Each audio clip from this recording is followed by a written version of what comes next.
thanks for joining us on a summer special edition of Two Guys and a Lot of Wine. I'm Bobby P. I'm Rocky Holland.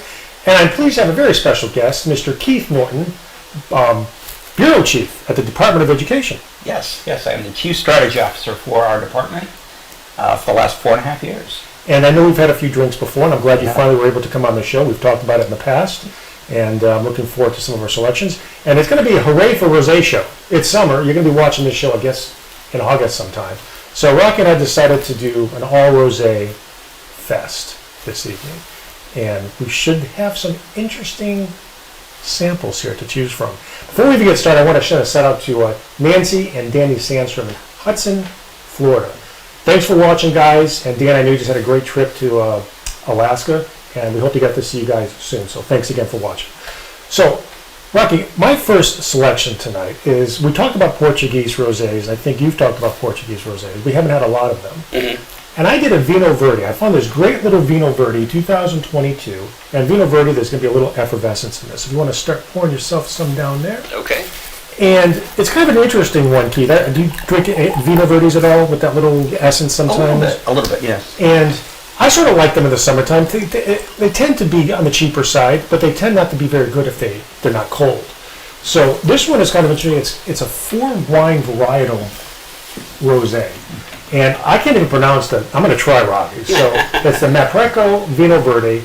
It's the Touriga Nacional grape, the Orinto Ucís grape, and the Rieno grape. And there's one other one that I did not write down. So 4 different grape varieties. Yeah, those are pretty common to that region. Right. I don't know that I could pronounce them either, so I'm going to try. I'm horrible. I have a lot of knowledge, but it's all from reading. So when it comes to pronunciation of stuff, I'm not around a lot of people that are pronouncing these types of grapes. So I just kind of, for the purposes of the show, I'm like, yeah, I've heard of that. Makes being conversing a little awkward. I've seen that somewhere. Yeah, exactly. So. And just to remind our audience, Vinho Verde just means there's a little effervescence in the rosé. What does that mean? Green wine in Portuguese, Spanish? At this temperature, it's certainly interesting. It smells like strawberries, like really heavy strawberries. Somebody said, Bob, you and Mike always say it smells like strawberries. We should be a little bit more exact when we say strawberries. It's either high concentrate of strawberry essence or smell, or low. So we'll try to do a little bit better with that. So this is a little on the higher side for strawberry. Higher side of strawberry. Right. This is candied. And it does have that effervescence, frizzante, as they say in wine terms. Not quite like you would get in champagne, but it just got a little bit of a tingle. Just a little. It's a cool wine. It reminds me of one called Chocolina, which is up in Spain. But this one is it's like a strawberry kind of soda. Yeah, I mean, definitely chilled, I think, Keith, would probably be the way to go. Yeah, I think especially because of the effervescence, I think chilling it is important.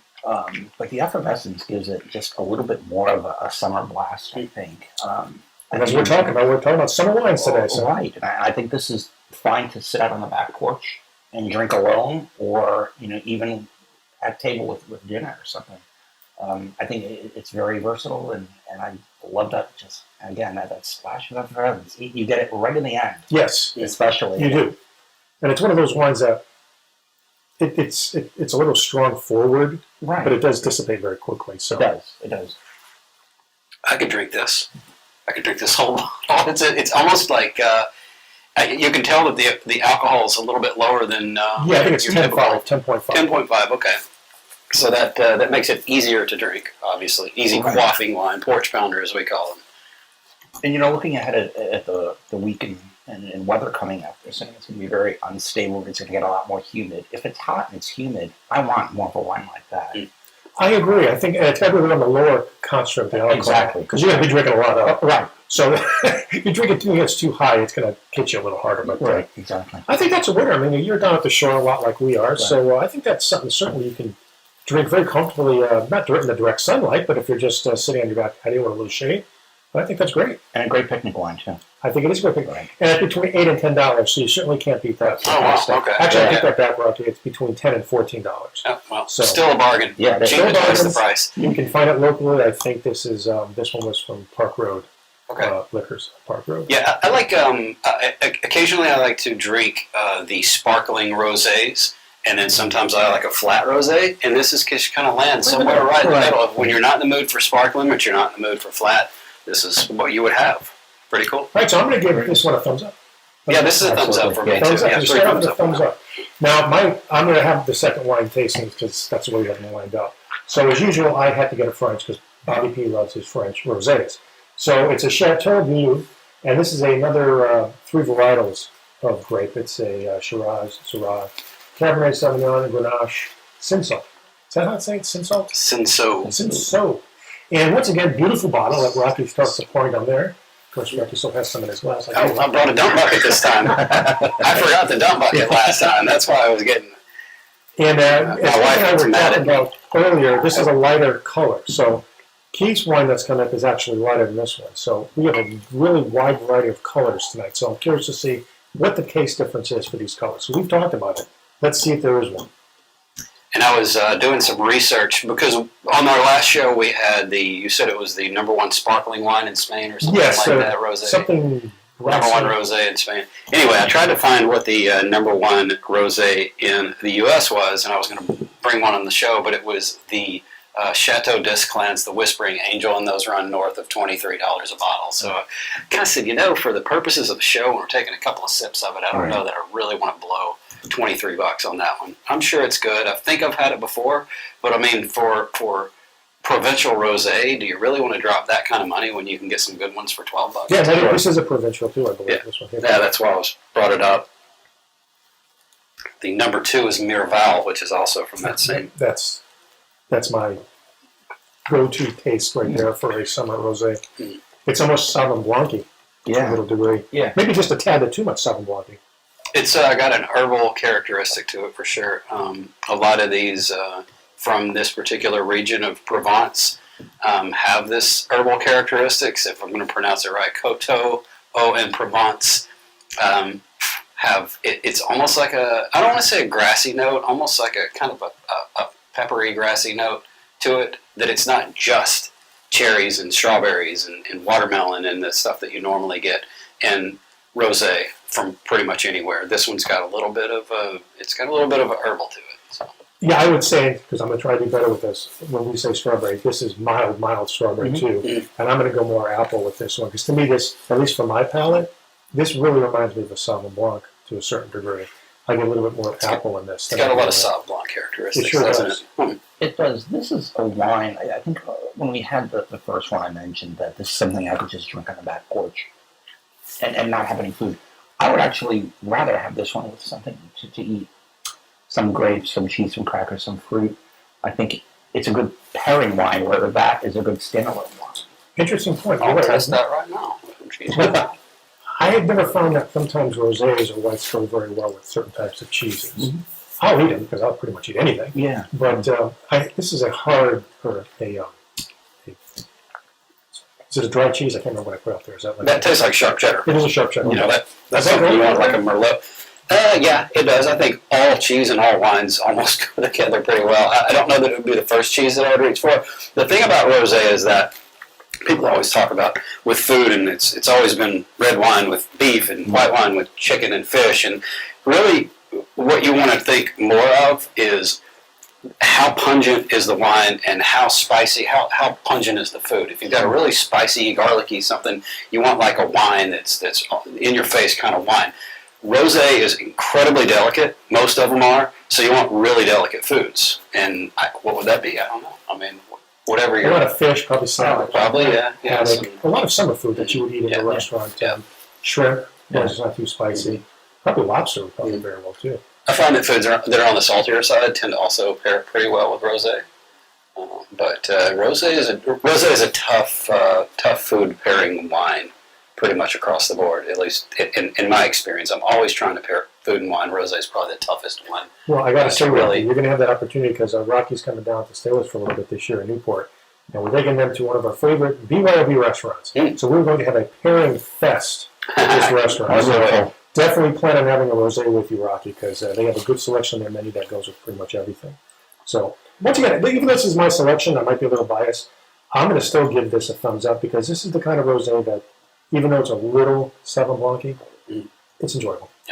It is, and we talked a little bit about cheese and the different kinds of cheeses. It depends. You're going to get a different pairing, a different flavor with a sharp cheddar than you will something lighter like a brie.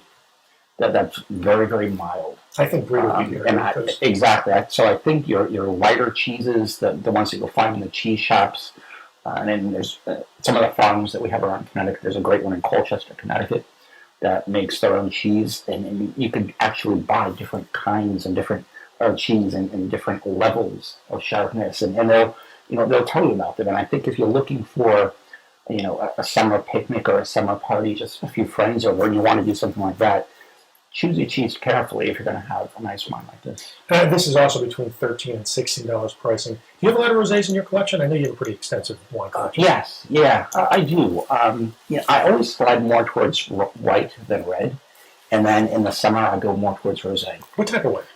I love Chardonnay.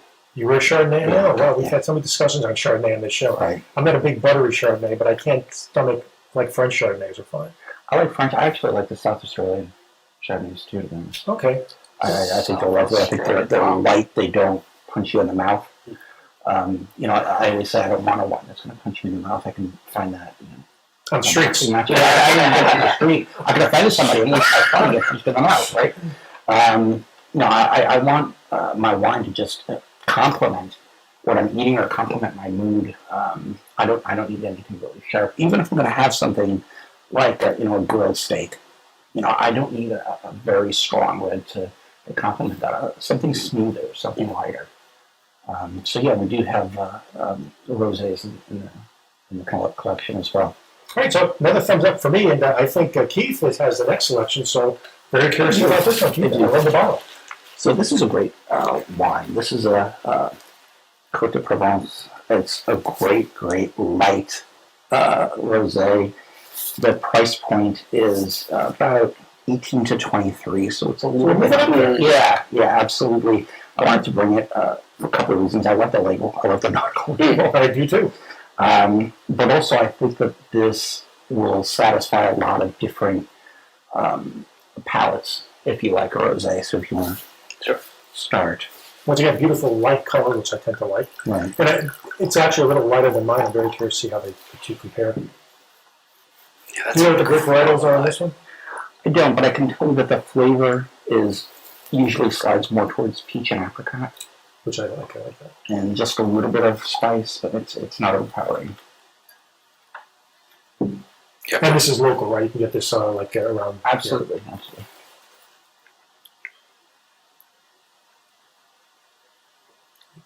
Oh, that's wonderful. So this is from basically the same region, a couple towns over, and it's different. It's very different from the last one. It doesn't have that herbal element that we had from the last one. Mm. This is probably more in my wheelhouse than the last one that we had, but they're both good. And what's interesting about Keith's is that's room temperature almost. Yes. And that's still delicious. It is. That's a big key to me. I mean, that's a lot of people say that rosé should be chilled, which of course they should to a certain degree. But I want my rosé still to taste good if it's been sitting in my glass for a while. Absolutely. And if you're going to be outside at a picnic on the porch, on a terrace, it's going to get warm. Yeah, it's going to be like this within 2 minutes anyway. Exactly. So it's got that kind of versatility. And I definitely get. Now we're going to say peach and apricot. We're going to use the same sliding scale, 5 being the maximum, 1 being the minimum. I would say it's a good balance right in the middle. It's not too overpowering anyway, so maybe a 2.5 in regards to the flavor. Yeah. Yeah, I can definitely taste that apricot, which is a pretty cool note for a rosé. And I think the apricot stays with you a little bit after. Yeah, sure does. That's delicious. That is absolutely delicious.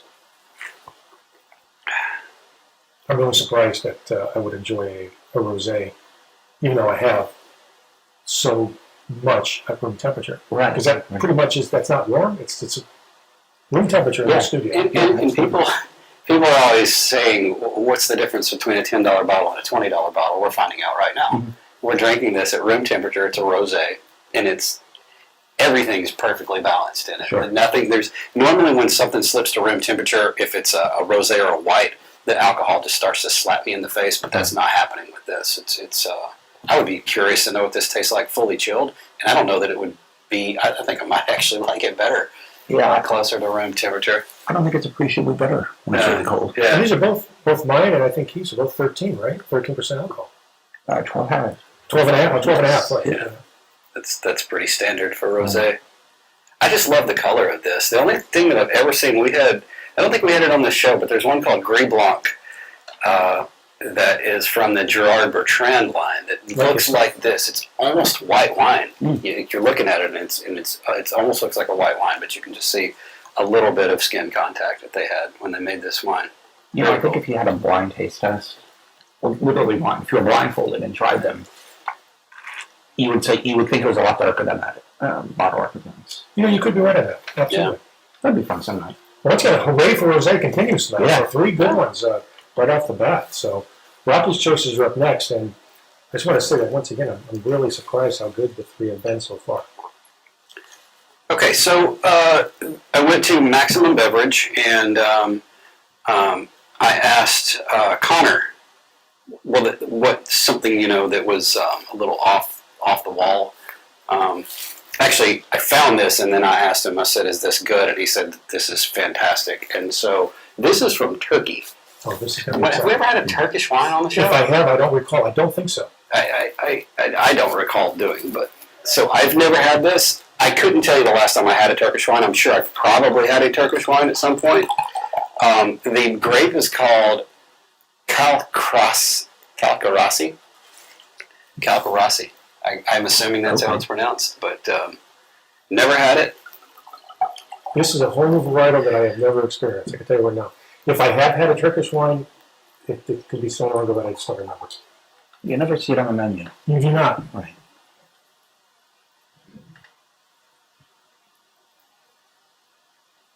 Interesting palate. Whoa, that tastes different than it smells. It does. What am I tasting here? It comes in later. It hits you a little You bit taste later. it, and then you're like, "Whoa, what was that? What was that?" That is. But then it dissipates quickly. It does, but that's a kick in the face a little bit. It's Yeah. a kick in Yeah, the you palate. smell it, Yeah. and it smells like any rosé. Right. The strawberry, watermelon. Definitely not getting any What apricots on this one. on a 1 to 5 On scale. the nose, pretty heavy. I would say 4 out of On 5. the nose, it's high. Yeah. Leaps out of the glass at you, but what is that flavor that I'm getting?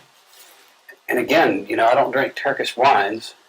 It's is it a spice or is it a fruit? Yeah, that's not strawberry. Is it a mineral? What is this? I think it's more of a spice than fruit. It is definitely a spicier rosé. Yeah. I can't think of, but I don't get any strawberry flavor. No. You've stumped us, Rocky, here with Interesting. this one. It's when I taste aged whites, there's sometimes an element that, for lack of a better way of referring to it, it's called green almond. There is a green almond kind of a flavor that's in this. I can see what you mean by the nuttiness. Yeah, it's got almost like a hazelnut thing going on. I'm going to get more on the after. It's interesting. Effect. I gotta say, I'm not sure I like this yet. Let me see how it goes with a piece of cracker. This might actually be a better food wine. What would I pair it with? Yeah. This is a buttery French cracker. It is a buttery cracker. That goes very well with it. Okay. It's a little bit of a vegetable quality. I'm gonna say this is more of a food, like you were talking about with the food. Yeah. Rosé, this might be more of a, for me at least, for me. I wouldn't hesitate to serve this with swordfish just taken off the grill. Mm-hmm. Anything with butter. Wonderful. This is With lemon butter. This is a very heavy butter Or cracker. a butter No, out no, of the bone. completely. Yeah. I almost want to say green beans. That I'm tasting green beans. Yeah, I'm green tasting something. I'm tasting something green, but it's not grass and it's not bell pepper, but it's a green. It's a green. And this bumped up in alcohol, right? This is a 13, you said? I think this is a 13. Yeah. I don't know how hot this region is. Hungary, or Turkey. Did I say it was Hungarian? I meant to say That's Turkish. Turkish. Yeah. It's Turkish. So yeah, this is from Turkey. I don't know anything about Turkish wines or Hungarian wines. Well, I know right now the this would difference go great with something spicy, like Thai food and something like that. So we definitely go with that. Okay. Yeah. I don't know what I would pair this with. Yeah, maybe something spicy. But I mean, it's good. Yeah. It's good. Is it my favorite tonight so far? No. But maybe it's just it's so unique for me that I'm just my mind is saying, It's not like apples and oranges, like trying to compare apples to, I don't know, an automobile. Yeah. How do you compare this to the rest of them? This is in a different class. Yeah, it really is. I think the first three were all very good. I think they had similar qualities, and this one is we just took a sharp left on the fourth one. Yes. Yep. The first were just driving down the road nice and normal, maybe in a nice SUV. Yeah. And then along comes like a crazy driver. And Rocky just blew us off the road. Yeah, right. Yeah. I like it, but I like it in a different way. I agree.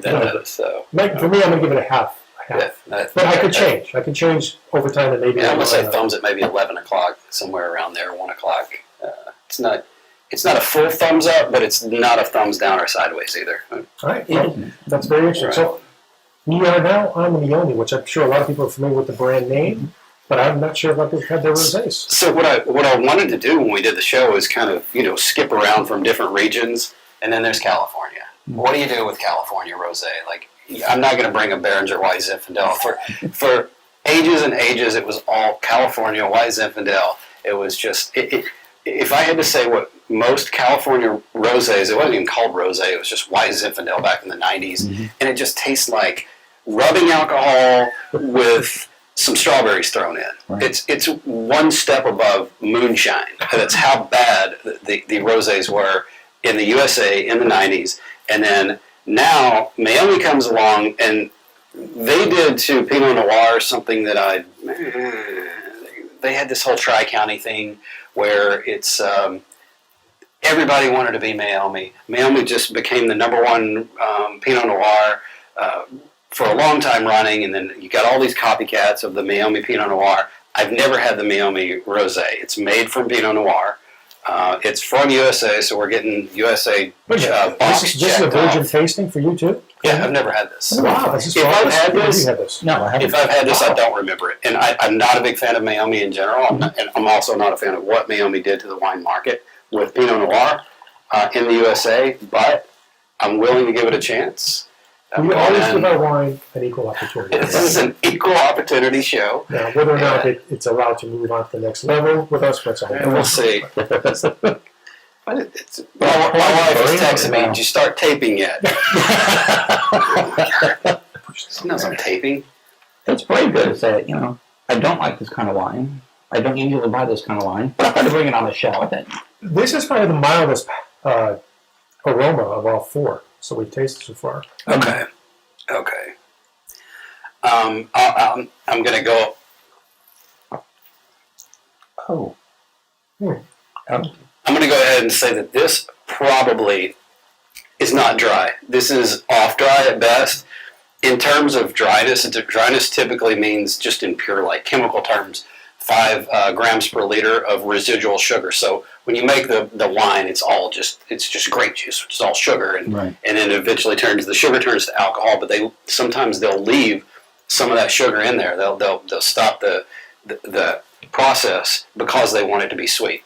Very common in USA, California wines that have a lot of sugar in them left.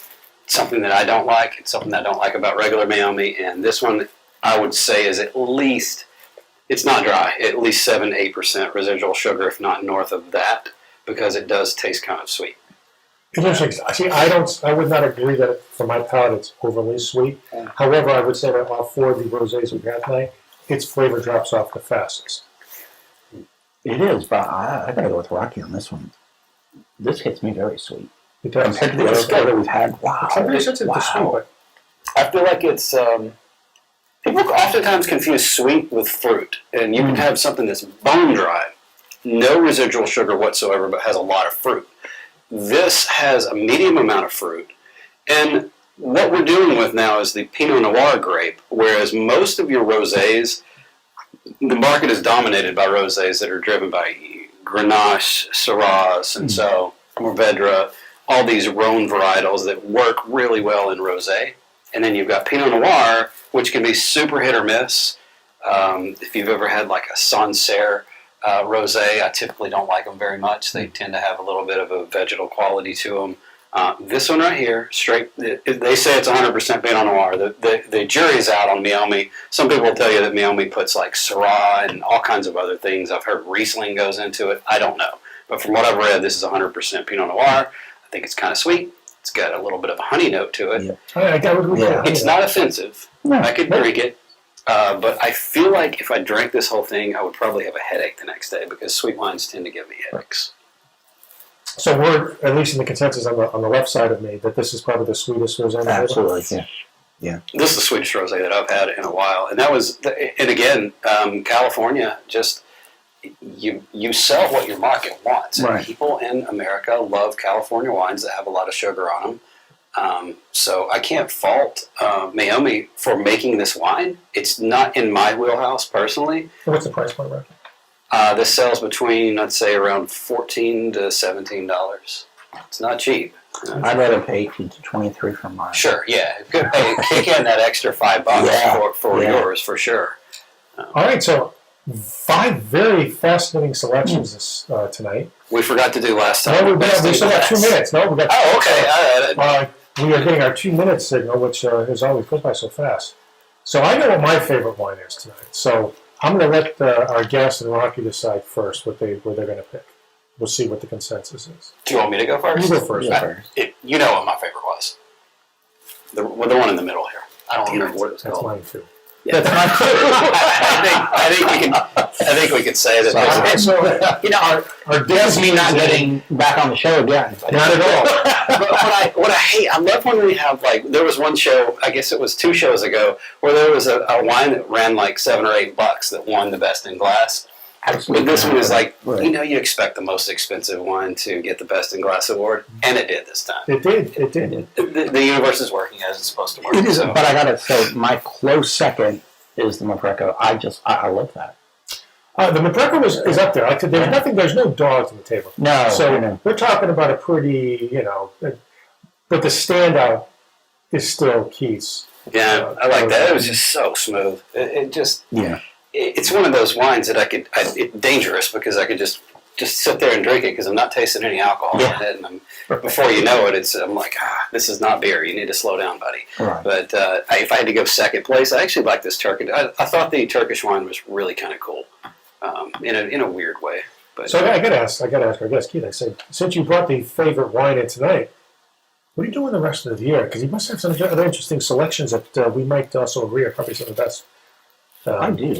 I'm always available. All right. Maybe a fall wines with friends. What do you like for reds? I tend to go with Malbecs and Shiraz. Absolutely, yeah. I like smoother, and I think that's what I brought tonight. Smooth and a rosé. You certainly did. And I want to thank you again, Keith, because you brought a winner. I'm glad that yours won. Rocky, your selections were great also. My selections were okay. I still like this one. But I'm not sure what the rest of the year is going to be. We're going to take some time off and do some vacation. I'm not sure when we're going to film again. Probably not till September, I think. But that could change. We'll see what happens. But right now, probably September. So once again, everybody, thanks for watching, making us so popular and such a great success here. I want to thank Rocky. I want to thank Keith. And until next time, keep all of us in your wine cellar.